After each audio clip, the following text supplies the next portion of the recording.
హనుమాన్తో తేజ సజ్జా టాలీవుడ్లోనే కాదు pan India స్థాయికి ఎదిగాడు. మిరాయితో ఆ సక్సెస్ని కంటిన్యూ చేయాల్సిన టార్గెట్ అతడి ముందుంది.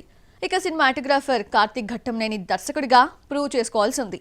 ట్రైలర్తో ఇంప్రెస్ చేసిన ఈ డైరెక్టర్ పాత లెక్క సరిచేస్తాడా? హనుమాన్ నుండి పాన్ ఇండియా స్థాయికి ఎదిగిన తేజ సజ్జా నుండి వస్తున్న next film Mirai. Trailer visual wonder గా ఇంప్రెషన్ క్రియేట్ చేసింది. అశోకుడి 9 పుస్తకాల చుట్టూ తిరిగే ఓ కథను, తల్లి ఆశయం కోసం ఓ కొడుకు ఎంతవరకు వెళ్లాడో చూపించబోతున్నాడు కార్తిక్ ఘట్టంనేని. హనుమాన్ స్టోరీలా మైథలాజికల్ టచ్ ఇస్తున్నారు. ఈ సినిమా కోసం 5 ఏళ్లుగా కష్టపడ్డాడట కార్తిక్. ఇప్పటికే డీఓపీగా మంచి పేరున్న కార్తిక్ థర్డ్ డైరెక్షనల్ మూవీ మిరాయిపై ట్రైలర్తో ఎక్స్పెక్టేషన్స్ పెంచేశాడు. 2015లో సూర్య వర్సెస్ సూర్యతో దర్శకుడిగా ఇంట్రడ్యూస్ అయ్యాడు కార్తిక్. ఆ సినిమా కమర్షియల్ గా సక్సెస్ కొట్టినా మళ్లీ సినిమాటోగ్రాఫర్ గానే కంటిన్యూ అయ్యాడు. తిరిగి మెగాఫోన్ పట్టేందుకు సుమారు 9 ఏళ్లు పట్టింది.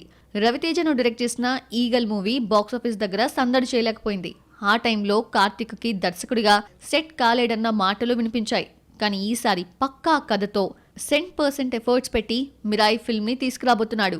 ఇక ఈ సినిమాను పాన్ ఇండియా లెవెల్లోకి తీసుకెళ్లేందుకు నిర్మాణ సంస్థ పీపుల్స్ మీడియా ఫ్యాక్టరీ భారీగా ప్లాన్ చేస్తోంది. North to south big production హౌస్లను రంగంలోకి దింపింది. హిందీలో కరణ్ జోహార్ ధర్మా ప్రొడక్షన్స్, కన్నడలో హోంబలే ఫిల్మ్స్, తమిళంలో ఏజీఎస్, మలయాళంలో శ్రీ గోకుల మూవీస్ రిలీజ్ చేయబోతున్నాయి. ఈ ఫిల్మ్ తేజకు, కార్తిక్ ఘట్టంనేనికి మాత్రమే కాదు, భైరవంతో సెకండ్ ఇన్నింగ్స్ స్టార్ట్ చేసిన మంచు మనోజ్ కూడా key movie. Teja hit continue చేస్తాడా?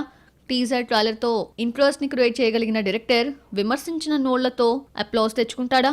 ఈగల్ లెక్కలు సరిచేస్తాడో లేదో చూడాలి.